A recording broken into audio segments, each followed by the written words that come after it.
स्वागत है आपका इन्फिनिटी साइंस क्लासेस में। मैं हूं इमाम सर। कैसे आप लोग? उम्मीद है अच्छे होंगे। चलिए, हम लोग ने केमिस्ट्री में सबसे पहला चैप्टर का जो एमसीक्यू किया था उसका नाम था halo alkane and hello Erin. आप में से अगर जो भी उस चैप्टर को है ना, उस चैप्टर के एमसीक्यूज को जिसने भी नहीं देखा हो वो जाके देख लेना। उसमें बहुत अच्छे अच्छे कंटेंट भी डाला गया है, अच्छे अच्छे पॉइंट को डिस्कशन भी किया गया है। तो ज़्यादा वक्त नहीं लेंगे, है ना, डायरेक्टली आएंगे हम लोग किस पर, मुद्दे पे। मुद्दा क्या है? मुद्दा ये है कि हम लोग डिस्कस करेंगे अब क्लास 12 केमिस्ट्री चैप्टर नंबर 2, जिसे प्यार से कहते हैं सॉल्यूशन, और उतने ही प्यार से हिंदी में कहते हैं इसको विलियन, है ना। अब बात करेंगे सर, तो लेक्चर स्टार्ट होने से पहले अब मैं वो वाला लेक्चर नहीं देने लगूंगा जिसमें आप तुम बोरिंग फील करो, ठीक है। लेक्चर स्टार्ट होने से पहले बस इतना बोलेंगे आपको कि वीडियो को पूरा देखना है, हर एक पॉइंट को देखना है, हर एक क्वेश्चन पे दिमाग लगाना है तुमको, और खुद से सॉल्व करने का कोशिश करना है। यदि आपसे क्वेश्चन सॉल्व नहीं होता है फिर मेरा, है ना, सॉल्यूशन देखें, फिर आपको अपने आप समझ में आने लगेगा। क्लास में वैसे टॉपिक जो छूट गया है वो इस लेक्चर के माध्यम से आपका क्या हो जाएगा, पूरा हो जाएगा। तो आइए सीधे क्लास 12 के केमिस्ट्री में, और क्लास 12 के केमिस्ट्री में जो सेकेंड चैप्टर है वो है सॉल्यूशन। सॉल्यूशन किसका पार्ट है? सॉल्यूशन पार्ट है तुम्हारा फिजिकल केमिस्ट्री का, भौतिक रसायन का, ठीक है, जिसे प्यार से आप क्या कहते हो, विलियन कहते हो। क्या कहते हो? विलियन कहते हो। अब देखो यार, इनका एमसीक्यूज करेंगे हम लोग 1 बाय 1। क्या करेंगे? एमसीक्यूज 1 बाय 1 करेंगे, ध्यान से देखना। और एमसीक्यूज के माध्यम से हम लोग क्या करेंगे, हर एक टॉपिक को डिस्कस भी करेंगे जहां पे हम लोग को नीड रहेगा कि नहीं इसको और समझना चाहिए, इसकी गहराई तक जाना चाहिए, तो हम लोग और जाएंगे। ये हम लोग का क्या है, प्रैक्टिस क्लास है। कौन सा क्लास है? प्रैक्टिस क्लास है। टारगेट 2026, जिसे हमको फोड़ना है। क्या करना है? फोड़ना है। अच्छे मार्क्स चाहिए, अच्छा नॉलेज चाहिए, तो क्या करना पड़ेगा? ऑब्वियसली इन्फिनिटी ज्वाइन करना पड़ेगा। तो जल्दी से ज्वाइन कर लीजिए इन्फिनिटी ऑफलाइन क्लासेस, है ना, in front of railway gate Thakurganj. आइए आइए डायरेक्टली क्वेश्चन पे आइए। हाँ, ज़्यादा भाषणबाजी नहीं करेंगे हम लोग। देखो यार, पहला क्वेश्चन आपके सामने है, बड़ा सुंदर क्वेश्चन है, देख लो, सुंदर ही है क्वेश्चन। पहला क्वेश्चन है, विच of the following is an example of a liquid liquid solution. दोनों लैंग्वेज में है क्वेश्चन, हिंदी में भी इंग्लिश में भी। क्वेश्चन बोल रहा है कि निम्नलिखित में से कौन सा द्रव द्रव विलियन का उदाहरण है। आपको पता होगा क्या, द्रव द्रव यानी द्रव द्रव, द्रव द्रव का बात कर रहा है, लिक्विड लिक्विड का बात कर रहा है ना, लिक्विड लिक्विड का बात कर रहा है, लिक्विड लिक्विड का बात कर रहा है। आपको पता है कि लिक्विड लिक्विड क्या होगा? लिक्विड लिक्विड क्या होगा, है ना। एक बात बताओ, तुमने इस्तेमाल किया किसको, है ना, वाटर को। वाटर को इस्तेमाल किया तुमने, यानी जल को इस्तेमाल किया मिल्क के साथ, है ना, दूध के साथ, मिल्क के साथ। तो क्या ये मिश्रित नहीं होगा? क्या ये डिसॉल्व नहीं होगा? बिल्कुल होगा। ये भी द्रव है, यानी ये भी लिक्विड है, ये भी लिक्विड है ना, जो कि एक क्या बना देगा, एक सॉल्यूशन बना देगा, एक विलियन बना देगा। तो आइए, पहला क्वेश्चन उसी के बेस पर है कि कौन सा इनमें से एग्जाम्पल हो सकता है लिक्विड लिक्विड यानी द्रव द्रव विलियन का। Sugar in water, sugar in water. एक बात बताओ, आपको पता होगा कि चीनी एक ठोस है, यानी शुगर एक सॉलिड है, और हमसे क्वेश्चन में पूछा है कि द्रव द्रव यानी लिक्विड लिक्विड। एथेनॉल, एथेनॉल एक लिक्विड है यानी एक द्रव है। जल भी एक द्रव है ना, जल भी एक द्रव है यानी लिक्विड है। तो ये भी लिक्विड, ये भी लिक्विड, है ना। तो आंसर कौन सा हो गया? बी नंबर, बाकी ऑक्सीजन का बात करेंगे तो ऑक्सीजन क्या है, गैस है। ऑक्सीजन इन वाटर है ना, वाटर तो तुम्हारा क्या है, द्रव है, लिक्विड है। उसके बाद नमक का बात करेंगे तो नमक क्या है, एक सॉलिड है। सॉल्ट का अगर बात करें हम लोग तो ये क्या है, एक सॉलिड यानी ठोस है। तो क्वेश्चन में बोला है द्रव द्रव, ठीक है। आइए सेकंड नंबर क्वेश्चन में,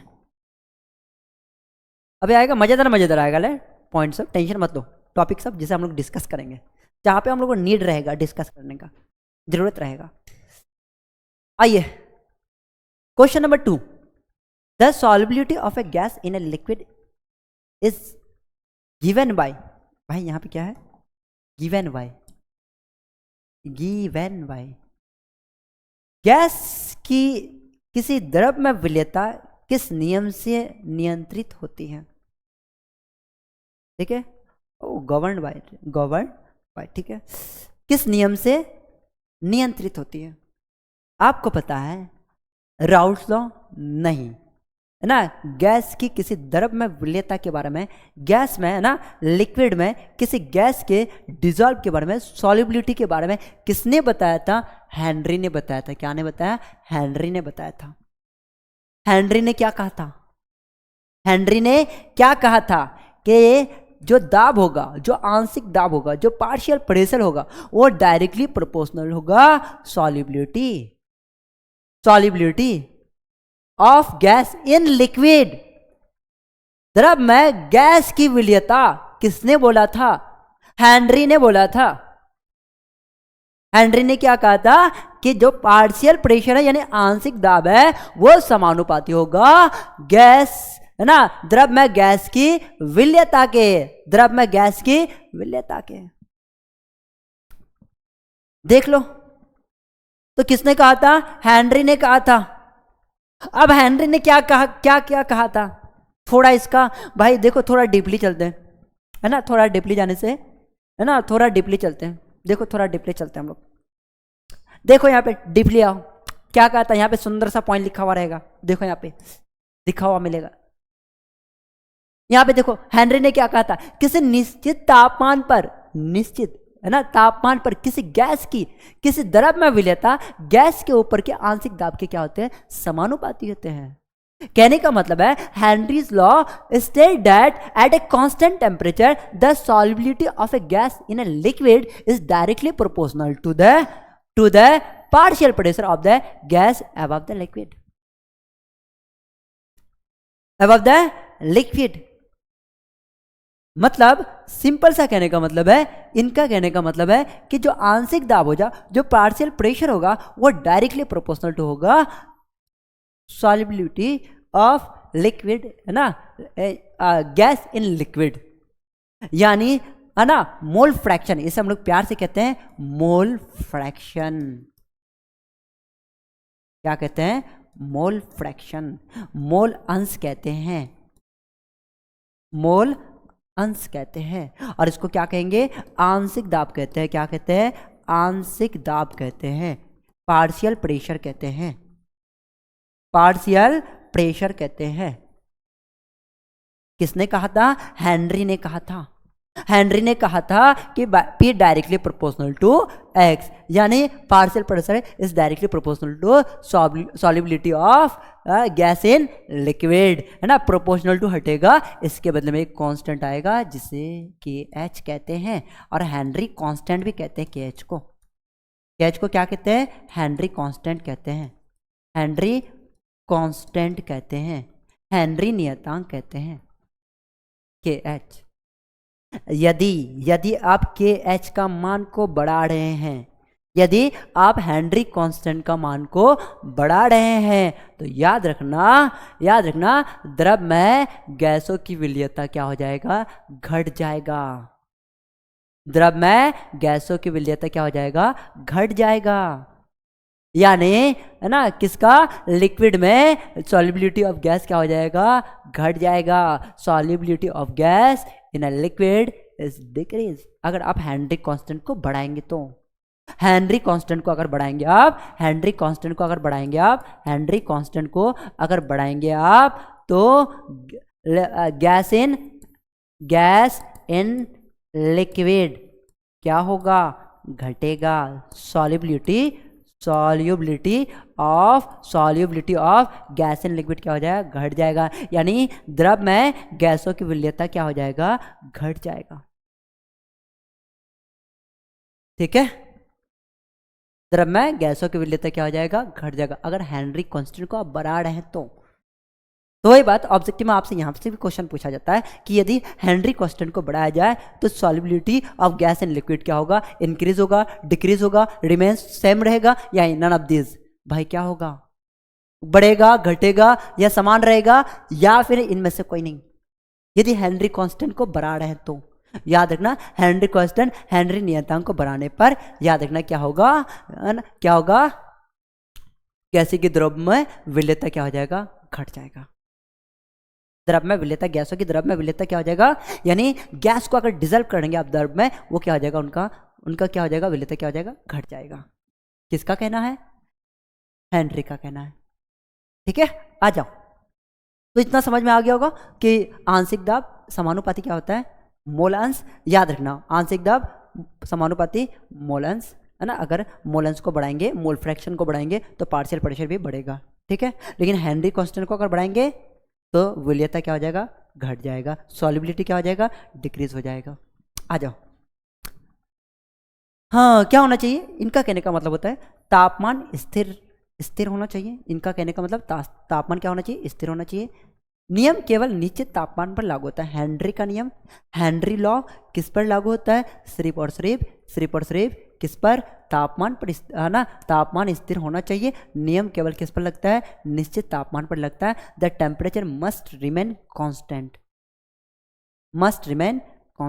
ठीक है, याद रखना तापमान क्या होना चाहिए, स्थिर होना चाहिए।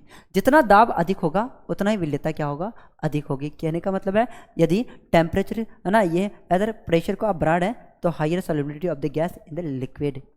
यदि आप दाब किसको बढ़ा रहे हैं, यदि आप किसको, दाब को बढ़ा रहा है, दाब को जितना अधिक कीजिएगा उतना ज़्यादा क्या होगा, उतना ही क्या होगा, विलेयता अधिक होगा। इसका मतलब क्या होगा, लिक्विड में गैस की सॉल्युबिलिटी क्या होगा, बढ़ेगा, है ना, द्रव में गैस की विलेयता क्या होगा, बढ़ेगा, दाब को अगर बढ़ाएंगे तो। पॉइंट 2 हायर प्रेशर हो गया। पॉइंट 2। पॉइंट 3 देखो, जितना दाब, यह नियम गैस प्लस द्रव विलयन के लिए है, यह नियम गैस और द्रव विलयन के लिए, ना कि इसमें ठोस को नहीं लाना है। ठीक है, ये नियम किसके लिए है, ये नियम आपका किसके लिए है, Henry's constant depends on the nature of the gas and the solvent. आ जाओ, इसका मान गैस और विलायक दोनों पर निर्भर करता है। इसका जो मान है वो गैस और सॉल्वेंट दोनों पर निर्भर करता है। कम, अब क्या कहा इन्होंने, ध्यान से सुनना, यदि क्या, किसका, हेनरी कांस्टेंट को कम किया जाए तो गैस अधिक विलय होगी। हाँ, क्या होगी, यदि हेनरी कांस्टेंट को कम किया जाए, हेनरी कांस्टेंट का मान कम किया जाए तो याद रखना गैस अधिक विलय होगी। गैस जो होगा अधिक क्या होगा, डिसॉल्व होगा। दूसरा, यदि हेनरी कांस्टेंट यानी KH का मान अधिक हो तो याद रखना गैस कम विलय होगी, यानी गैस इन लिक्विड क्या हो जाएगा, gas in liquid of solubility क्या हो जाएगा, कम हो जाएगा। यदि आप क्या करेंगे, हेनरी कांस्टेंट को क्या करेंगे, अधिक करेंगे। तो मैंने बता दिया इसको पहले ही, वही बात है, if KH is high solubility is low, if KH is low solubility is high. देखो कितना सुंदर सुंदर पॉइंट निकल के आ रहे हैं। आज नेक्स्ट, अब थोड़ा देखते हैं हम लोग limitation of Henry's law. Henry law की सीमाएं क्या है ना, हेनरी लॉ के सीमाएं क्या है, देख लेते हैं हम लोग, भाई देख लेते हैं। देखो हेनरी लॉ के सीमाएं क्या है, लिमिटेशन क्या है, applies to ideal solution only. Henry का नियम जो है वो सिर्फ और सिर्फ क्या होगा, आदर्श विलयन में पालन होगा। किसमें, आदर्श विलयन में। ये ideal solution, non ideal solution क्या है मैं अभी आगे बताऊंगा आपको। ठीक है, बट ये किस पर एप्लीकेबल है, आइडियल सॉल्यूशन पर, हेनरीज लॉ। ठीक है, दूसरा जो इंग्लिश में लिखा हुआ उसी पार, इस बार वो हिंदी में लिखा हुआ है। ठीक है, Henry's law is violate only when the solution behaves ideally. क्या बोला? यह नियम तभी लागू होता है जब विलियन आदर्श व्यवहार का बात कर रहा है। किसका बात कर रहा है? आदर्श व्यवहार करता है। ठीक है, यह नियम तभी लागू होता है ना। Henry's law is violate only when the solution behaves ideally. Next, it fails for highly concentrated solution where interaction between solid and solvent are strong। क्या कहने का मतलब है? इनका कहने का मतलब है अगर आकर्षण बल ज़्यादा स्ट्रांग हो, आकर्षण बल यानी इंटरेक्शन बिटवीन इंटरेक्शन फोर्स यानी आकर्षण बल ज़्यादा स्ट्रांग हो तो ये नियम लागू नहीं होगा। क्यों? क्योंकि आइडियल सॉल्यूशन ने भी कहा है, आइडियल सॉल्यूशन भी क्या होता है? दो मॉलिक्यूल्स, दो एटम्स के बीच में फोर्स ऑफ अट्रैक्शन क्या होगा? कमजोर होगा, वीक होगा। किसने कहा? Ideal solution. क्योंकि आइडियल सॉल्यूशन के नियम को पालन करता है तो फोर्स ऑफ अट्रैक्शन क्या होना चाहिए? कम होना चाहिए। आकर्षण बल क्या होना चाहिए? कम होना चाहिए। इन्हें यही बात का हिंदी में भी वही बात का, देख लो हिंदी वालों, देख लो क्या कहा कि अत्यधिक सांद्रण विलयन में यह लागू नहीं होता है क्योंकि विलय और विलायक के बीच मजबूत अंत आकर्षण बल होते हैं। ठीक है, किस पर लागू नहीं होता है? अत्यधिक सांद्रण यानी कंसंट्रेशन ऑफ सॉल्यूशन, अत्यधिक सांद्रण विलयन में ये लागू नहीं होता है। ज्यादा सांद्रण, ज्यादा कंसंट्रेशन ये लागू नहीं होता है। क्यों? क्योंकि फोर्स ऑफ अट्रैक्शन क्या होता है इनका, है ना? फोर्स ऑफ अट्रैक्शन क्या होते हैं? मजबूत होते हैं। तो आइडियल सॉल्यूशन का आकर्षण बल क्या होता है? इंटरेक्शन फोर्स क्या होता है? कमजोर होता है। क्या होता है? वीक होता है। और नॉन आइडियल सॉल्यूशन का इंटरेक्शन फोर्स क्या होता है? अधिक होता है। आ जाओ पॉइंट नंबर 2। क्या बोला? Temperature must remain constant. तापमान क्या होगा? स्थिर होना चाहिए। पहले ही पता है तापमान क्या होना चाहिए? स्थिर होना चाहिए। The law is derived at constant temperature at different temperature solubility changes due to changes in kinetic energy। यह नियम किस पर लागू होता है? यह नियम देख लो यहाँ पे, यह नियम हेनरी का नियम निश्चित तापमान पर ही लागू होता है। तापमान बदलने पर गैस की विलेयता भी क्या हो जाती है? बदल जाती है। क्या हो जाती है? बदल जाती है। पॉइंट थर्ड का अगर बात करेंगे हम लोग, पॉइंट थर्ड का अगर बात करें, जल्दी से देख लो, ये सब पॉइंट वेरी वेरी इंपॉर्टेंट है for your 12th exam, board exam के लिए। यहाँ से आपका सब्जेक्टिव भी बन जाएगा।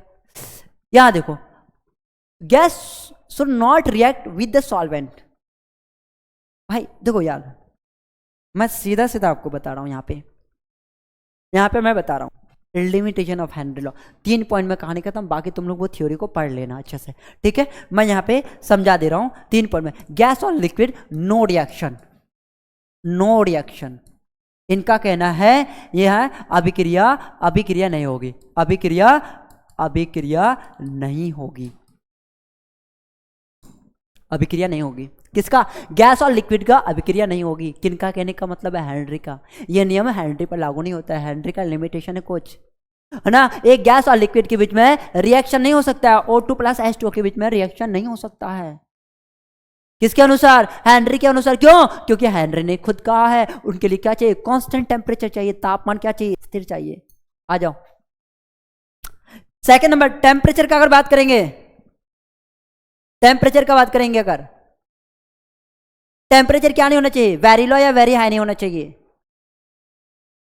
बताओ भाई। Temperature sir very very very and pressure very very. बताइए, टेम्परेचर वेरी क्या नहीं होना चाहिए? टेम्परेचर, मैंने क्या कहा था? मैंने कहा था ना अभी कि तापमान क्या होना चाहिए? क्या होना चाहिए? स्थिर होना चाहिए। यानी अगर तापमान स्थिर होना चाहिए, टेम्परेचर कांस्टेंट होना चाहिए, तो टेम्परेचर ज़्यादा लो नहीं होना चाहिए, निम्न होना चाहिए। यानी लॉ पर भी ये यूज नहीं होगा हेनरी का नियम। क्या होना चाहिए? कांस्टेंट होना चाहिए।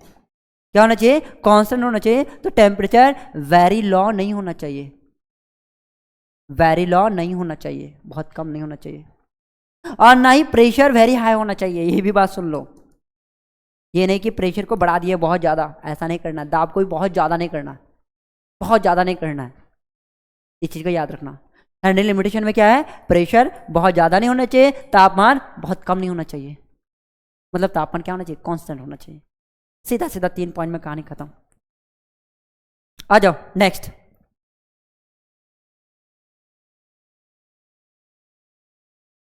आ जाओ question number 3। Question number 3, which of the following is a colligative property, है ना। क्वेश्चन नंबर 2 तो हो गया होगा ना, देख लेते हैं।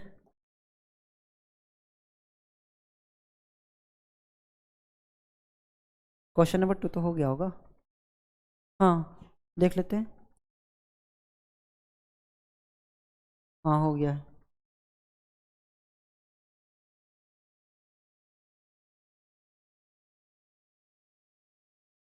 आ जाओ, क्या बोला है, विच of the following is a colligative properties.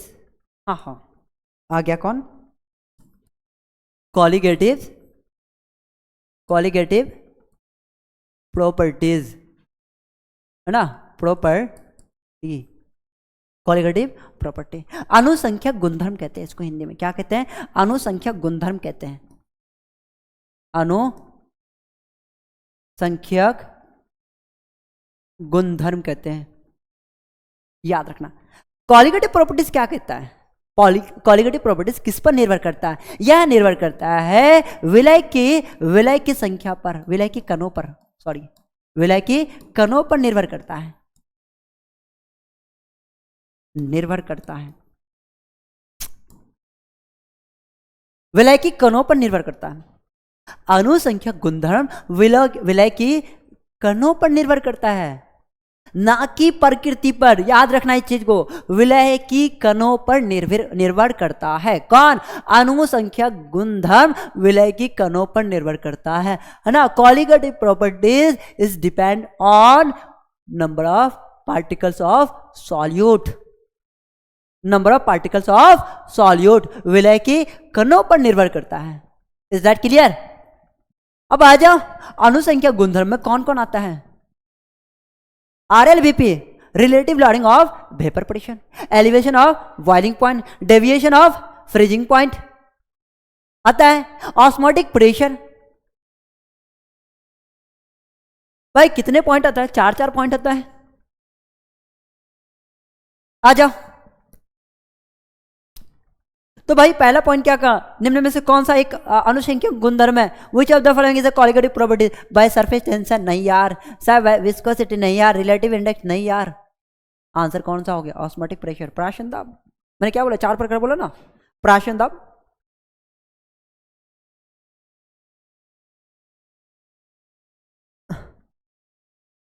Next question number 4, question number 4, which unit is not used for expressing concentration। कहने का मतलब निम्न में से कौन सी एक गणता की इकाई नहीं है। मतलब सिंपल सा बात है, सांद्रता का इकाई कौन नहीं है, निम्न में से कौन सा सांद्रता का इकाई नहीं है ना। कंसंट्रेशन का ऐसा यूनिट नहीं है। Molality, normality, molality, normality, mole fraction, ये सब क्या है, क्या है, मोलालिटी, यानी मोलालिटी, मोललता, मोलालिटी, लिटी चोखा, है ना, मोललता, नॉर्मालिटी, है ना, नॉर्मलता, मोल फ्रैक्शन यानी मोल अंश, ये सारे के सारे सांद्रता है, सांद्रता का इकाई मात्रक है। इस चीज को याद रखना। मतलब कौन नहीं है, ऑब्वियसली कौन नहीं है कौन नहीं, जूल। भाई एनर्जी कहां से आ गया, है ना, एनर्जी कहां आ गया, जूल कहां से आ गया। आइए नेक्स्ट क्वेश्चन, नेक्स्ट क्वेश्चन आइए, question number 7, question number 5, sorry 7 बोल रहा है, 5, the elevation in boiling point is directly proportional to. क्वथनांक में the elevation in boiling point is directly proportional to. क्वथनांक में वृद्धि किसके समानुपाती होता है ना। क्वथनांक में वृद्धि किसके समानुपाती होता है, the elevation in boiling point is directly proportional to. Solid concentration in moles, volume of solvent, temperature या प्रेशर, विलय के मोलों की सही केंद्र, विलय का आयतन, तापमान या दाब। भाई सिंपल सा बात है, हमारे पास 2 पॉइंट, एक कौन, एलिवेशन इन बॉइलिंग पॉइंट, है ना, elevation in boiling point, division in freezing point. आ जाओ, अब आपको बताना है कि भाई आपको पता है ना, चाहे वो बॉइलिंग पॉइंट हो, एलिवेशन इन बॉइलिंग पॉइंट हो, या फिर आपका डेविएशन इन फ्रीजिंग पॉइंट हो, है ना, एलिवेशन इन बॉइलिंग पॉइंट हो, डेविएशन इन फ्रीजिंग। तो क्या पता चला आप लोगों को? सर अभी तक तो कुछ नहीं पता चला। भाई सुनना, ध्यान से सुनना। एक होता है हिमांक में औनमन, होता है डेविएशन ऑफ फ्रीजिंग पॉइंट, दूसरा होता है क्वथनांक में उन्नयन, जिसे आप कहते हैं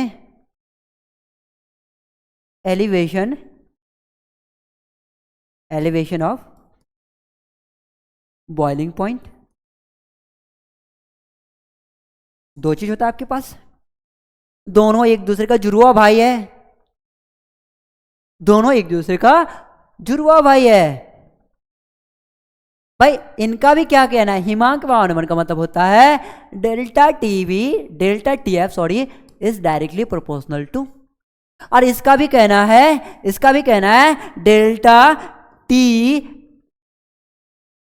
delta TV is directly proportional to. और ये दोनों किसके डायरेक्टली प्रोपोर्शनल, किसके समानुपाती होता है? मोलल सांद्रण के, मोलर कंसंट्रेशन के, मोलर सांद्रण के, यानी मोलल सांद्रण के, याद रखना, मोलर सांद्रण के, मोलर कंसंट्रेशन के, ध्यान से देखना, दोनों समानुपाती होता है। मतलब क्या हो गया, मोलर सांद्रण ये किस पर निर्भर करता है? मोलर कंसंट्रेशन पर निर्भर करता है, डिपेंड करता है। किस पर डिपेंड करता है? मोलर कंसंट्रेशन पर डिपेंड करता है। तभी तो भाई डेल्टा टीएफ आप लिखते हैं, delta TF is directly proportional to, C लिखो या एम लिखो, जिसे आप क्या कहते हैं, है ना, delta TV is directly proportional to, क्या लिखो, एम लिखो, जिसे प्यार से क्या कहते हैं, है ना, मोलालिटी, मोललता।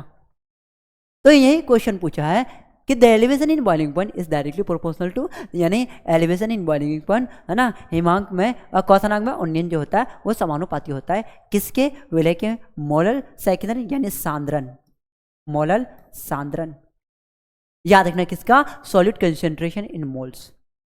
भाई वॉल्यूम का बात करेंगे नहीं, वॉल्यूम ऑफ सॉल्वेंट नहीं।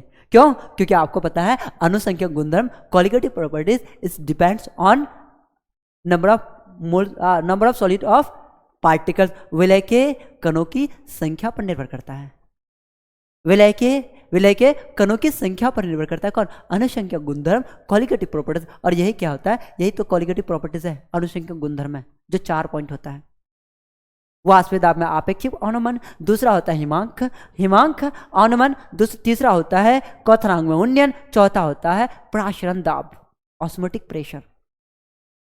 आ जाओ नेक्स्ट क्वेश्चन नंबर 6।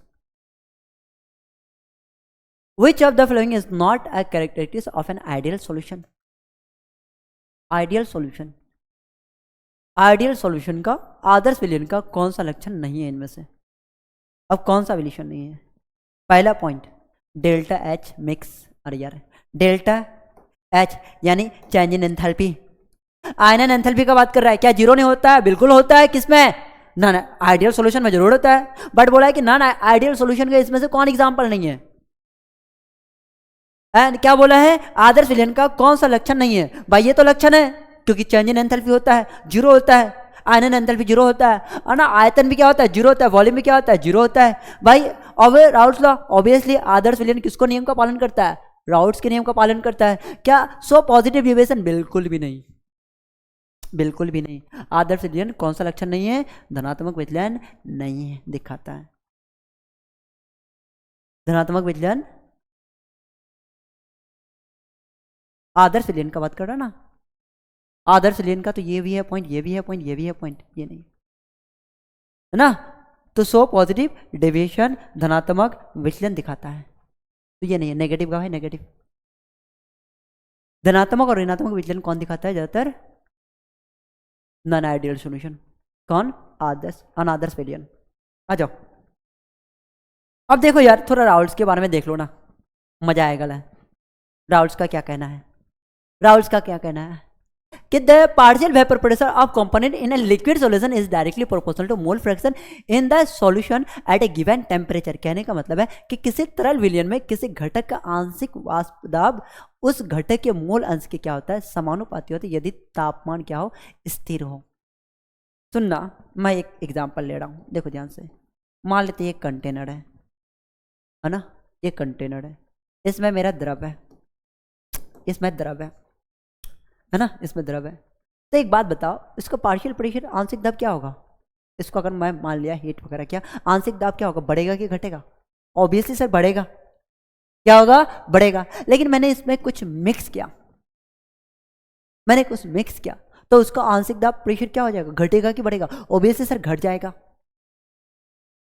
दूसरा है ना, अब देखो यार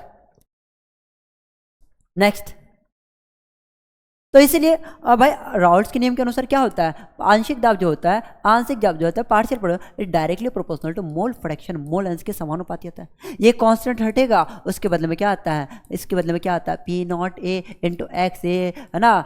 क्या होता है ये P nought A, P nought A क्या होता है, पी नॉट ए क्या होता है, यानी प्योर पार्शियल प्रेशर कहा जाता है इसको, प्योर पार्शियल प्रेशर कहा जाता है, शुद्ध घटक ए का वाष्प दाब कहा जाता है ना। ये पी नॉट ए हो गया, ये पी नॉट ए हो गया, ये घटक का आंशिक वाष्प दाब पी ए हो गया, आंशिक दाब हो गया। देखो यहाँ पे ध्यान से, घटक ए का मोल अंश यानी एक्स ए का बात कर रहा है, ध्यान से देखो किसका बात कर रहा है, एक्स ए। देखो एक्स ए घटक ए का मोल अंश है ना। दूसरा देखो यहाँ पे, जैसे कि यहाँ पे देखो पहला point X A, mole fraction of component A in the solution, vapour pressure pure compound, मतलब X sorry P nought A है ना। Partial vapour pressure of component A in the solution, partial का बात कर रहा है पी ए, पी ए को क्या कहते हैं, पार्शियल प्रेशर कहते हैं, आंशिक दाब कहते हैं, है ना, आंशिक दाब कहते हैं। शुद्ध घटक का ए वाष्प दाब का बात करेंगे। अगर प्योर बात करेंगे हम लोग किसका, vapour pressure of pure component का बात करें तो हम लोग क्या कहते हैं, पी नॉट ए कहते हैं। सारा चीज मैंने लिख दिया यहाँ पे, देखो है ना। जो एक्स्ट्रा में वाष्प दाब बनता है ना, क्या बनता है, एक्स्ट्रा में। कहने का मतलब है ए प्लस ए, यानी किसी द्रव को द्रव के साथ मिक्स करेंगे तो हमको क्या मिलेगा, प्योर गैस मिलेगा, प्योर क्या मिलेगा, प्योर प्रेशर मिलेगा, प्योर प्योर मिलेगा। ध्यान से सुनना, vapour pressure of pure component ए, यानी ए प्लस ए क्या बनाएगा भाई, अब मैंने वही ए प्लस बी को मिक्स किया, क्या मिलेगा हमको, नहीं मिलेगा, है ना। पानी में पत्थर डाल दिया, क्या गैस बना देगा, नहीं। आ जाओ नेक्स्ट भाई, देख लो इस सबको पॉइंट को, इस पॉइंट को देख लो। ये केवल आदर्श विलयन पर लागू होता है। राउल्ट्स का नियम किसको पालन करता है, आदर्श विलयन को पालन करता है। प्रत्येक घटक का आंशिक वाष्प दाब उसके मूल अंश के क्या होते हैं अनुसार योगदान करता है, मतलब इंग्लिश में भी लिखा हुआ है each component contributes to the total vapour pressure according to its mole fraction. दूसरा, मान लिया जाता है कि मिश्रण पर आयतन और ऊष्मा का कोई परिवर्तन नहीं होता है, कोई परिवर्तन नहीं होता। याद रखना, एंथैल्पी क्या हो जाएगा, जीरो हो जाएगा, मैंने बताया अभी नॉन आइडियल सॉल्यूशन के अनुसार, है ना। नेक्स्ट देखो, application of Raoult's law, applications explain the loading vapour pressure in solution. Obviously Raoult's law किसको डिस्कस किया भाई, रिलेटिव लोडिंग वेपर प्रेशर को, क्वालिटेटिव प्रॉपर्टीज के सारे पॉइंट को डिस्कस किया, जिसमें से बॉइलिंग पॉइंट आता है, फ्रीजिंग पॉइंट आता है, सारी चीज को। उसी को मैंने क्या लिख दिया, हिंदी में लिख दिया। विलियन में वाष्पदाब में अनुमान की व्याख्या किया, सह संख्यात्मक यानी अनुसंख्या गुणधर्म जैसे क्वथनांक वृद्धि और हिमांक अनुमान का आधार के बात किया गया। अगर बात करेंगे नेक्स्ट यहाँ पे तरल विसरण का आश्वासन, राउट के नियम की सीमाएं का बात करें, है ना, राउट के नियम का कुछ सीमाएं हैं, कुछ लिमिटेशन है। क्या केवल आदर्श विलयन पर लागू होगा, धनात्मक विचलन और ऋणात्मक विचलन वाले गैर आना आदर्श विलयन के लिए असफल है। कहने का मतलब है कि fails for non ideal solution showing positive और नेगेटिव डेविएशन, यानी राउल्ट्स लॉ जो है वो पॉजिटिव और नेगेटिव डेविएशन को डिफाइन नहीं कर पाते हैं, परिभाषित नहीं कर पाते हैं, इसलिए क्या है, फेल है। इसलिए उसको क्या कहते हैं, नॉन आइडियल सॉल्यूशन कहते हैं, अनादर्श विलयन कहते हैं। ठीक है, राउल्ट्स लॉ सिर्फ और सिर्फ क्या करता है, सिर्फ और सिर्फ राउल्ट्स लॉ आइडियल सॉल्यूशन आदर्श विलयन को पालन करता है। देख लो, ठीक है, फेल बोला है non ideal solution showing positive और नेगेटिव, यानी धनात्मक और ऋणात्मक, है ना, विचलन को क्या नहीं कर पाते हैं, शो नहीं कर पाते हैं। ये रहा कहानी। आ जाओ, हर कहानी का कितने पहलू होते हैं, 2 पहलू होते हैं, जिसमें एक आप तो है, दूसरा आपका सक्सेस है, उसी को तो पहचान नहीं पा रहे हैं, है ना। ए मामू साहब इधर देखो,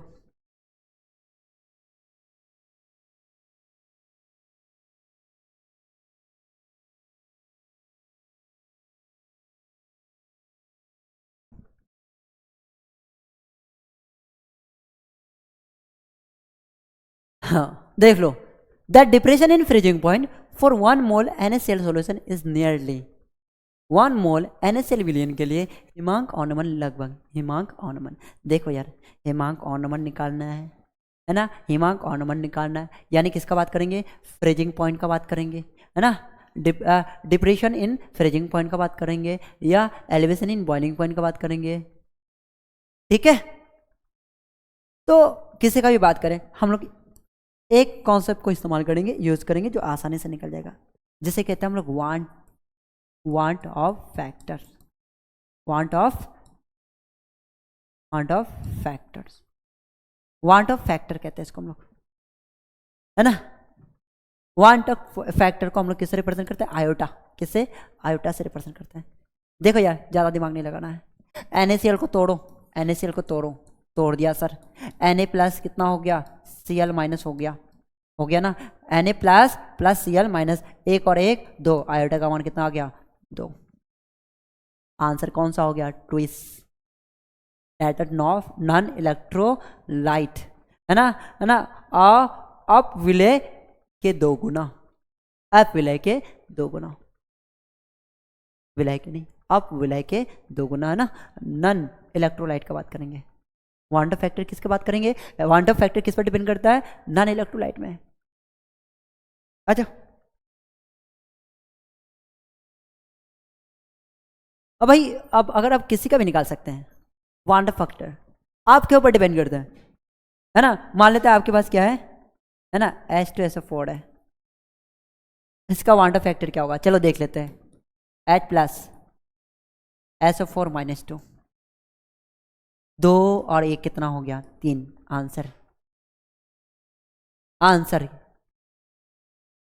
ठीक है, K2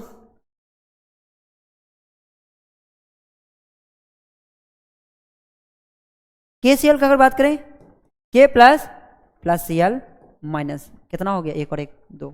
याद रखना, वांट ऑफ फैक्टर, जिसका वांट ऑफ फैक्टर ज्यादा होगा वो क्या होगा, है ना, वो क्या होगा, अब ये भी देख लिया, जिसका वांट ऑफ फैक्टर ज़्यादा होगा वो इलेक्ट्रोलाइसिस, यानी वो उतना ही क्या होगा, कम घुलनशील होगा। याद रखना, आ गया एक सुंदर क्वेश्चन, देख लो, क्वेश्चन नंबर 8, क्वेश्चन नंबर 8 देख लेते हैं, देख लो, which of the following solution will have the highest boiling point, क्या बोला, निम्नलिखित में से किस विलयन का क्वथनांक सबसे अधिक होगा। अब कैसे पता करेंगे भाई, NaCl इतना, ग्लूकोज का इतना, यूरिया का इतना, Na2SO4 का इतना, कैसे पता करेंगे, याद रखना, NaCl को तोड़ो, NaCl को तोड़ो, मैंने क्या बोला, NaCl को तोड़ो, +1 -1, वाटर फैक्टर कितना आ रहा है, 2 आ रहा है। ग्लूकोज का बात करेंगे, ग्लूकोज का वाटर फैक्टर कितना होता है, 1 होता है।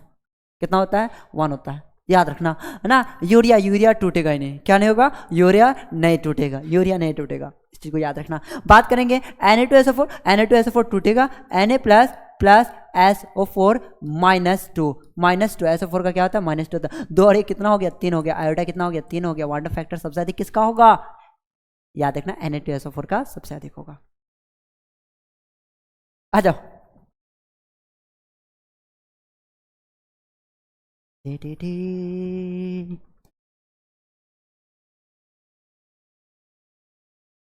10 नंबर में आ जाओ।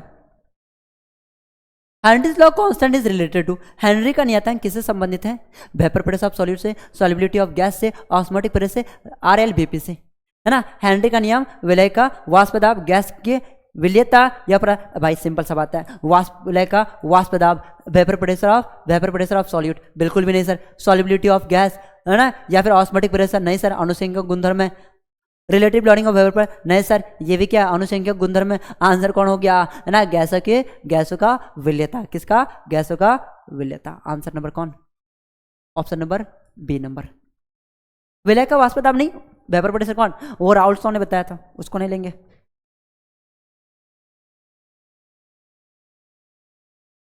कॉलिगेटिव प्रॉपर्टीज डिपेंड्स ऑन, यानी विलायक के प्रकार पर,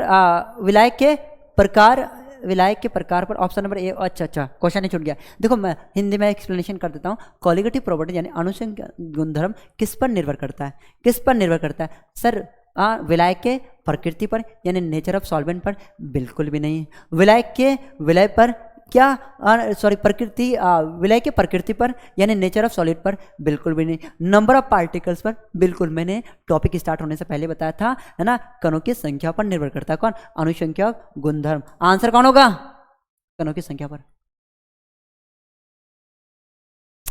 आ रहा है ना मजा, ले ले ले ले ले मजा रे, ले ले ले ले ले मजा रे।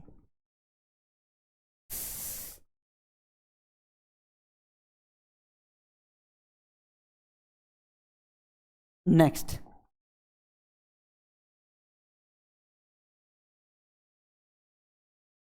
which one show positive deviation from Raoult's law?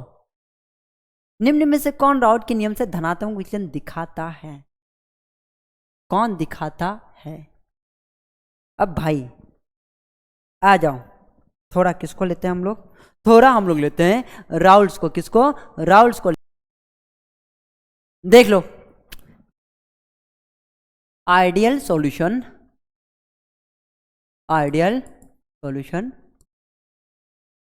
आदर्श विलयन और नॉन आइडियल सॉल्यूशन,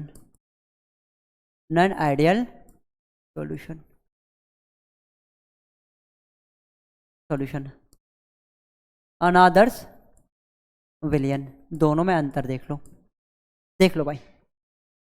आ जाओ, देखो आपको पता है आदर्श विलयन जो होता है, देखो ध्यान से, पी ए बराबर होता है P0 A into X A, P B बराबर होता है P0 B into X B.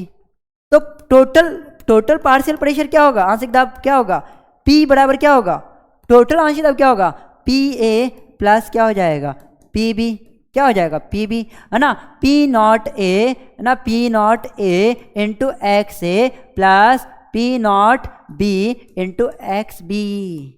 Total आंशिक दाब पार्शियल प्रेशर हो जाएगा अकॉर्डिंग टू आइडियल सॉल्यूशन।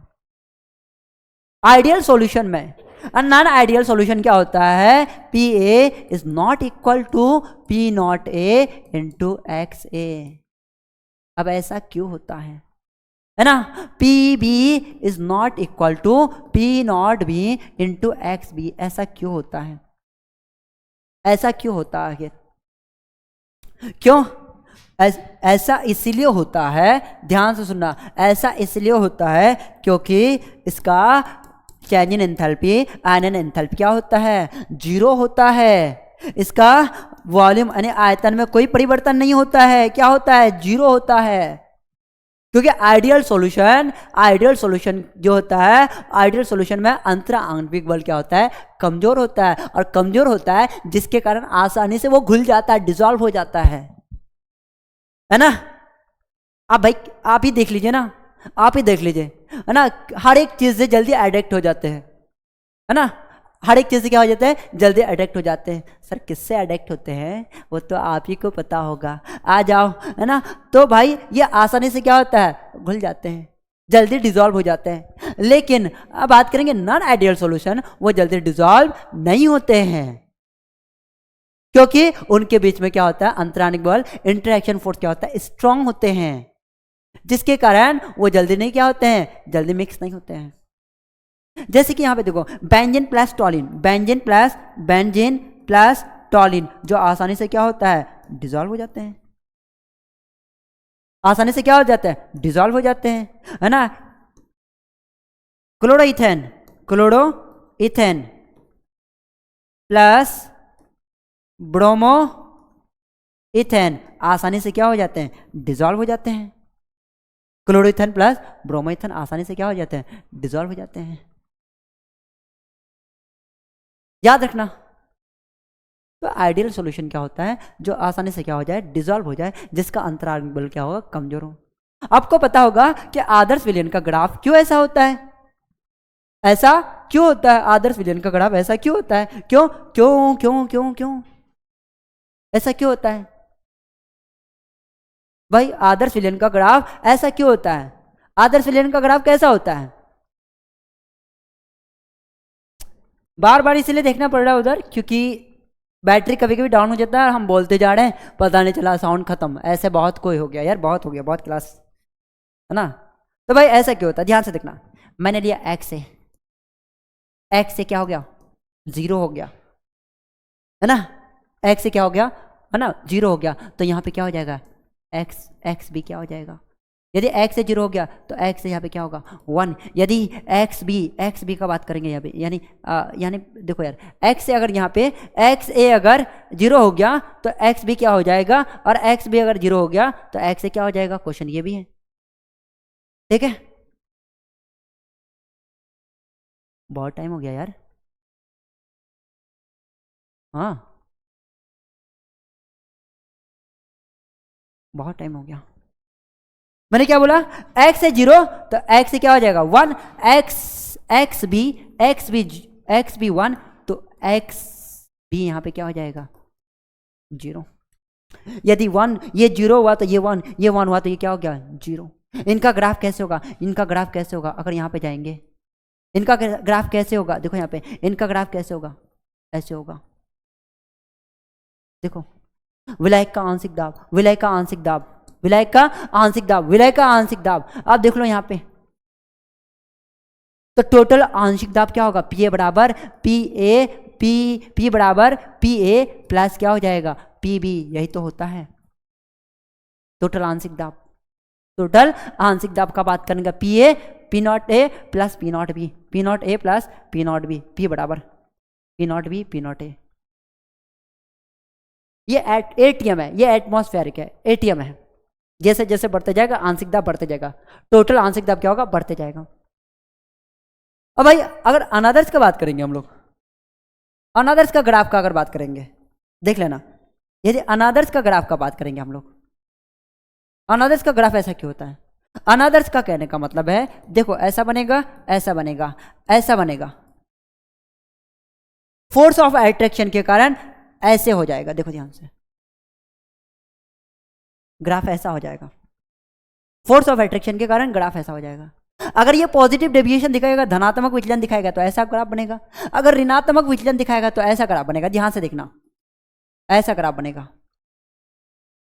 ऐसा ग्राफ बनेगा, नीचे से जाएगा, ऐसा ग्राफ बनेगा। अगर ऋणात्मक विचलन हो, नेगेटिव हो, अगर नेगेटिव हो तो ऐसा ग्राफ बनेगा, अगर पॉजिटिव हो तो ऐसा ग्राफ बनेगा, पॉजिटिव हो तो ऐसा ग्राफ बनेगा। तो याद रखना, जैसे HNO3 को प्लस H2 के साथ मिक्स करो, नॉन आइडियल सॉल्यूशन होगा, पूरी तरह से मिश्रित नहीं होगा, पूरी तरीके से मिसलीनियस नहीं होगा। धनात्मक विचलन क्या होता है? धनात्मक विचलन क्या होता है? जिसमें अंतराणिक बल यानी फोर्स इंटरेक्शन क्या होगा? कम होगा, जो ज़्यादा घुल जाएगा, जल्दी घुल जाएगा। ये भी दो टाइप का होता है। नॉन आइडियल सॉल्यूशन दो टाइप का शो करता है, एक पॉजिटिव और दूसरा नेगेटिव।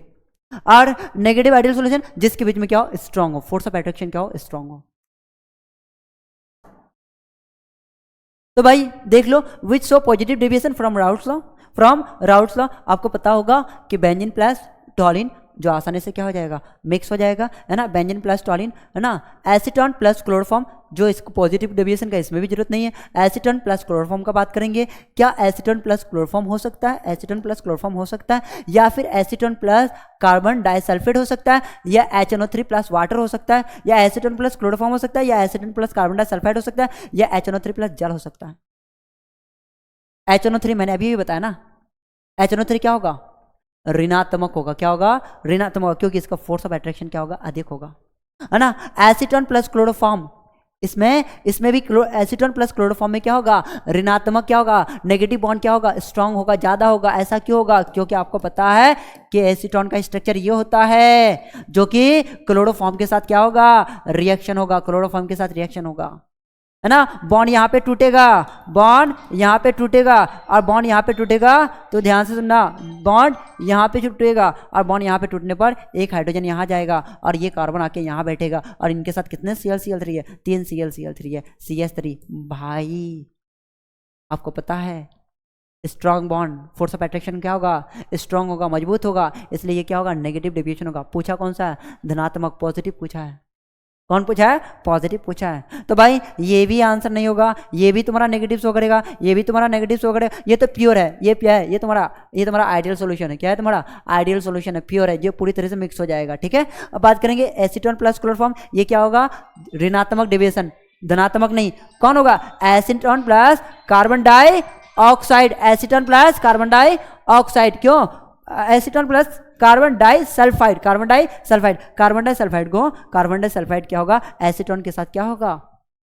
फोर्स ऑफ अट्रैक्शन क्या होगा? कम होगा। और फोर्स ऑफ अट्रैक्शन कम होगा तो आसानी से क्या हो जाएगा? मिल जाएगा। ठीक है, तो आंसर कौन सा हो गया? ये, क्योंकि ये पॉजिटिव डेविएशन शो करेगा। मैंने बता दिया ना आपको, बेंजीन प्लस टॉलिन जो आसानी से क्या हो जाएगा? मिल जाएगा। एसीटोन प्लस क्लोरोफॉर्म, आपको पता है acetone plus chloroform, acetone plus chloroform जो होगा, है ना, स्ट्रॉन्ग नेगेटिव डेविएशन बनाएगा, ऋणात्मक बनाएगा। लेकिन एसीटोन प्लस कार्बन डाइसल्फाइड क्या होगा? धनात्मक विचलन बनाएगा। आंसर कौन सा हो गया? C number.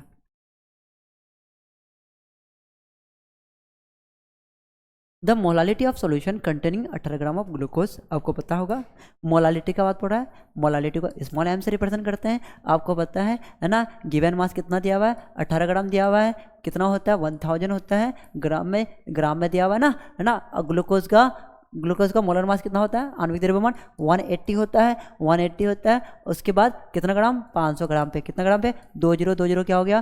खत्म। 10 क्या हो गया? खत्म। 18/18 क्या हो जाएगा? है ना, 10 खत्म। 18/18 क्या हो जाएगा? 1 हो जाएगा। तो m बराबर 1 गुना 5 क्या होगा? 1/5। काटेंगे तो कितना आएगा? 0.2 मोल। ऑप्शन नंबर ए, सिंपल सा बात है। Next,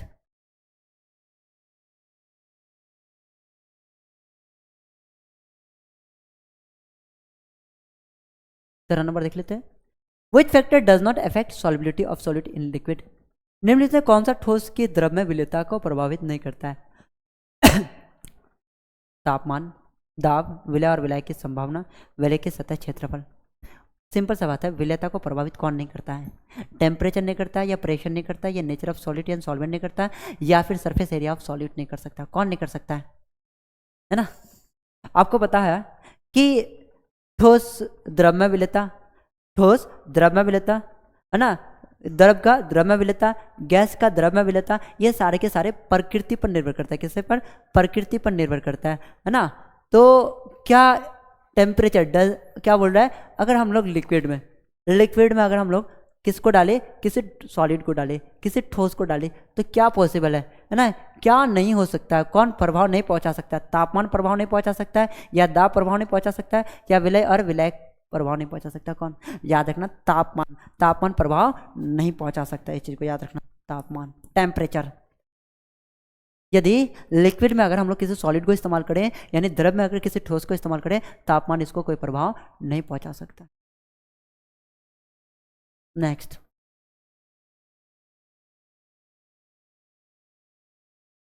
what factor for N2SO4। हाँ, वाट फैक्टर मैंने क्या बताया, N2SO4 को तोड़ो, N2SO4 को तोड़ोगे तो क्या आएगा, Na प्लस प्लस SO4 -2, 2 और ये कितना हो गया, 3। आंसर।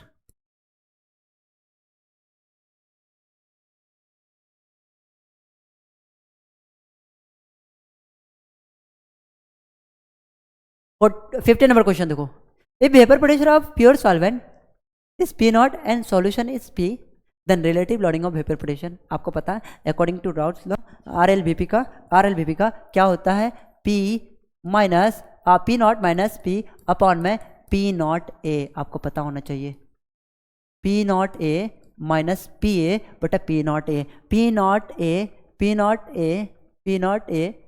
P0A माइनस P बटा में P0A। Option number B, option number B. ठीक है, नेक्स्ट।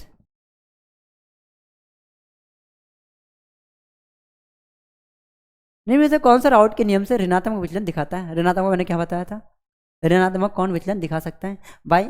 मैंने क्या बोला, सबसे ज़्यादा कौन, इथेनॉल प्लस वाटर, जो आसानी से घुल जाएगा, जो आसानी से घुल जाएगा, तो इसको क्या कहेंगे, आदर्श विलयन कहेंगे। बेंजीन प्लस टॉनिन, आदर्श विलयन। एसीटोन प्लस क्लोरोफॉर्म, जो आसानी से घुलेगा नहीं, क्यों, क्योंकि अधिक ऋणात्मकता होगा। ऑप्शन नंबर सी, जो आसानी से घुल जाए वो धनात्मक और ऋणात्मक विचलन नहीं बना सकता है। इस चीज़ को याद रखना है ना, जिसके बॉन्ड को तोड़ने में प्रॉब्लम हो, है ना, उसको धनात्मक और ऋणात्मक विचलन कहेंगे, जिसे नॉन आइडियल सॉल्यूशन भी कहते हैं, है ना। जैसे कि क्लोरोफॉर्म पे जो आसानी से क्या हो जाएगा, क्लोरोफॉर्म को मीथेन के साथ आसानी से क्या कर सकते हम लोग, क्या कर सकते। नेक्स्ट, 15 नंबर देख लेते हैं, 17 नंबर देख लेते हैं। In reverse osmotic process solvent flow, क्या बोला, प्रत्यावर्ती प्रासरण में विलायक का प्रवाह किस दिशा में होता है? In reverse osmosis solvent flow from अभिकेंद्र सकेंद्र से कम सकेंद्र की और कम सकेंद्र से अधिक सकेंद्र की ओर, दोनों दिशा में या कोई प्रभाव नहीं। इनका मतलब higher concentrate to lower concentration, lower concentration to higher concentration, both of direction no follow. Answer बताओ, आंसर फटाफट। तो कौन सा आंसर होगा सर? विलायक से विलय की ओर प्रभाव होता है ना, विलायक से विलयन की ओर प्रभाव होता है। याद रखना, ऑप्शन नंबर कौन सा हो जाएगा, ए नंबर। कौन ए नंबर? क्यों? क्योंकि आपको पता होगा अधिक सकेंद्र से कम सकेंद्र की ओर, है ना। रिवर्स ऑस्मोटिक प्रोसेस क्या होता है, उल्टा होता है ना, क्या होता है, उल्टा होता है।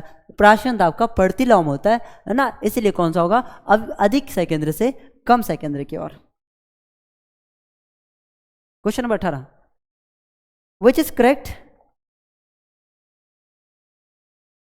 विच इज करेक्ट आइडियल सॉल्यूशन? निम्न से कौन आदर्श विलयन के लिए सही स्थिति कौन सा है, कौन सी है? ऑप्शन नंबर है ना, ऑप्शन नंबर ए, जिसमें डेल्टा एच और डेल्टा भी दोनों क्या होता है, शून्य होता है।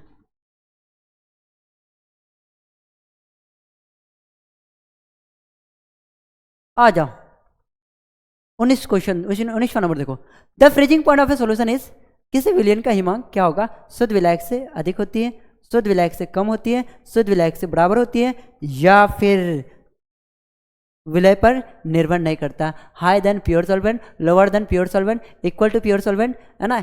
शुद्ध विलायक से अधिक होती है या शुद्ध विलायक से कम होती है। क्वेश्चन ये है, जल्दी बताओ आंसर।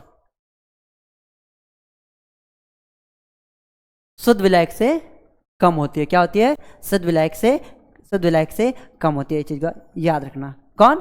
किसी विलयन का हिमांक, यानी किसी विलयन का हिमांक का बात करेंगे, किसका बात करेंगे, the freezing point of solution is, है ना, किससे कम होता है, शुद्ध विलायक से क्या होता है, कम होता है, यानी शुद्ध विलायक से कम होता है। इस चीज को याद रखना। ऑब्वियसली शुद्ध विलायक में ज्यादा बनेगा ना यार, प्योर सॉल्वेंट में क्या बनेगा, ज्यादा बनेगा। Question number 20, which of the following is not a colligative property? निम्नलिखित से कौन सा संख्यात्मक यानी अनुसंख्यक गुणधर्म नहीं है? वाष्प दाब का अनुमान, प्राशयन दाब, क्वथनांक में उन्नयन, उसके बाद अपवर्तन। भाई A number, B number, C number तीनों है, अपवर्तन नहीं है। कौन नहीं है? रिफ्रैक्टिव इंडेक्स कहाँ से होगा? रिफ्रैक्टिव इंडेक्स कहाँ से होगा? Option number D. एक क्वेश्चन आओ, एक क्वेश्चन की तरफ आओ।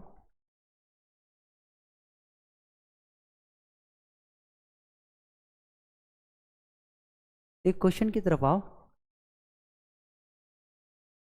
ये क्वेश्चन देखो, which factor does not affect solubility of solid in liquid? Sorry for mistake. याद रखना, निम्नलिखित से कौन सा ठोस द्रव में विलयता को प्रभावित नहीं करता? उसी टाइम से दिमाग में चल रहा है। याद रखना, टेम्परेचर है ना, सॉलिड को लिक्विड में क्या कर सकता है? इफेक्ट पहुंचा सकता है, लेकिन दाब जो है, प्रेशर जो है, वो इफेक्ट नहीं पहुंचा सकता। तो ऑप्शन नंबर ए नहीं, बी। ठीक है, दाब ही है जो ऐसा जो द्रव में ठोस की विलयता को प्रभाव नहीं पहुंचा सकता। तो ये रहा आज का 20 MCQ, जिसके किसके साथ दिखा हम लोगों ने? प्योर थ्योरी के साथ दिखा हम लोग ने इसको, हर एक पॉइंट को डिस्कस किया है ना। अगर कोई भी डाउट हो आप कमेंट बॉक्स में डाल देना, मैं देख लूँगा। आज के लिए इतना ही, मिलते हैं नेक्स्ट लेक्चर में। Thank you.